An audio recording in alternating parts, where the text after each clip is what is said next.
Okay. ನಾನು doctor Asghar ಬೇಗ್, ಜಿಲ್ಲಾ ಶಾಸಕರು, ಜಿಲ್ಲಾ ಆಸ್ಪತ್ರೆ ತುಮಕೂರು. ಈ ದಿನ ಮಧುಗಿರಿ ತಾಲೂಕು ಚಿನ್ನೇನಹಳ್ಳಿ ಗ್ರಾಮದಿಂದ ಅಲ್ಲಿ ಜಾತ್ರೆ ಆಗಿತ್ತು. ಸುಮಾರು 8 ಜನ ರೋಗಿಗಳು ವಾಂತಿ ಭೇದಿ ಹಿನ್ನೆಲೆಯಲ್ಲಿ ನಮ್ಮ ಹಾಸ್ಪಿಟ್ಲಿಗೆ ಬಂದಿರ್ತಾರೆ. ಅದರಲ್ಲಿ ಇಬ್ಬರು ಸ್ಥಿತಿ ಸ್ವಲ್ಪ ಗಂಭೀರವಾಗಿರುತ್ತೆ. ಒಂದು ಲಕ್ಷ್ಮಮ್ಮ, ಇನ್ನೊಂದು ಪೆದ್ದಣ್ಣ ಅಂತ.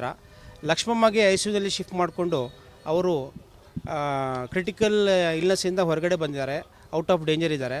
ಪೆದ್ದಣ್ಣ ಅಂತ ಇದ್ದಾರೆ, ಒಂದು ಸ್ವಲ್ಪ ಕ್ರಿಟಿಕಲ್ ಇದ್ದಾರೆ. ಅವ್ರಿಗೂ ನಾವು ಟ್ರೀಟ್ಮೆಂಟ್ ಕೊಟ್ಟು ಐಸಿಯುನಲ್ಲಿ ಅಡ್ಮಿಟ್ ಮಾಡಿಕೊಂಡು ಟ್ರೀಟ್ಮೆಂಟ್ ಕೊಡ್ತಾಯಿದ್ದೀವಿ. ಇನ್ನು ಉಳಿದ 6 ಜನ ಏನಿದ್ದಾರೆ ಅವರೆಲ್ಲ ಚೆನ್ನಾಗಿದ್ದಾರೆ. ಅವ್ರಿಗೂ ಬಹುಶಃ ಇವತ್ತು ಸಾಯಂಕಾಲನೇ ವಾಪಸ್ ಕಳಿಸ್ತೀವಿ. ಸೊ ಮತ್ತು ನಮ್ಮ DHO ಅವರು ಅಲ್ಲೇ ಮಧುಗಿರಿ ಹಾಸ್ಪಿಟ್ಲ್ಗೆ ಹೋಗ್ಬಿಟ್ಟು ಅಲ್ಲಿ ವ್ಯವಸ್ಥೆ ಏನೇನು ಬೇಕು ಎಲ್ಲ ರೋಗಿಗಳಿಗೆ, ಇತರ ರೋಗಿಗಳಿಗೆ, ಸಾಮಾನ್ಯ ರೋಗಿಗಳಿಗೆಲ್ಲ ವ್ಯವಸ್ಥೆ ಮಾಡಿಕೊಂಡು ಅಲ್ಲಿ ಚಿಕಿತ್ಸೆಯನ್ನು ಕೊಡೋಕ್ಕೆ ಏರ್ಪಾಡು ಮಾಡಿದ್ದಾರೆ. ಮತ್ತು ಆ ಗ್ರಾಮಕ್ಕೆ ಭೇಟಿ ಕೊಟ್ಟು ಅಲ್ಲಿ ಆರೋಗ್ಯ ಶಿಕ್ಷಣವನ್ನು ಕೊಡಲಾಗಿದೆ. ಮತ್ತು ಅಲ್ಲಿ ಜನಕ್ಕೆ ನೀರನ್ನು ಬಿಸಿ ಮಾಡಿ ಆರಿಸಿ ಕುಡಿಬೇಕಂತ ಒಂದು ಶಿಕ್ಷಣ ಕೊಡಲಾಗಿದೆ. ಸೊ ಇದು ಮಾಡಿಕೊಂಡ್ರೆ ಬಹುಶಃ ಸಾಯಂಕಾಲದಿಂದ ಯಾವುದೂ ರೋಗಿಗಳು ಬರೋದಿಲ್ಲ.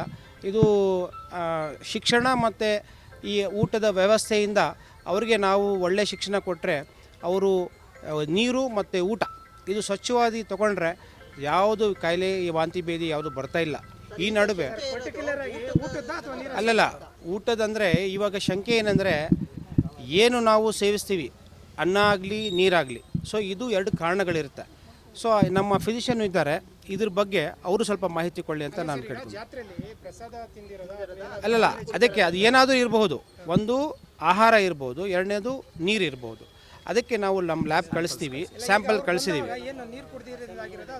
ಅಲ್ಲಲ್ಲ, ಅದು ಏನಾಗುತ್ತೆ, 3 ತೊಗೊಂಡಾರ ಅವರು. ನೀರು ಕುಡ್ದಾರೆ, ಊಟನೂ ಮಾಡಿದ್ದಾರೆ, ಪ್ರಸಾದನೂ ತೊಗೊಂಡಾರೆ. ಸೊ ಯಾವುದು ಅಂತ ಹುಡ್ಕೊಡ್ಬೇಕಾದ್ರೆ ನಾವು ಸ್ವಲ್ಪ ಅಲ್ಲಿ ಹಿಂದೆಯಿಂದ ಹೋಗಬೇಕು, ಕಾಯಿಲೆಯಿಂದನೇ ಸ್ಟಾರ್ಟ್ ಮಾಡಬೇಕು. ವಾಂತಿ ಭೇದ ಟೋಟಲ್ ನಮ್ಮಲ್ಲಿ ಇವಾಗ 8 ಜನ ಬಂದ್ದಾರೆ. ಸೊ 8 ಜನಗೂ ಚೆನ್ನಾಗಿದ್ದಾರೆ.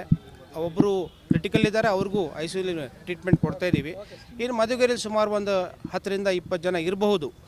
ಅಲ್ಲಿ ಅದೇ ನಿನ್ನೆ ರಾತ್ರಿಯಿಂದ ಸ್ಟಾರ್ಟ್ ಆಯಿತು.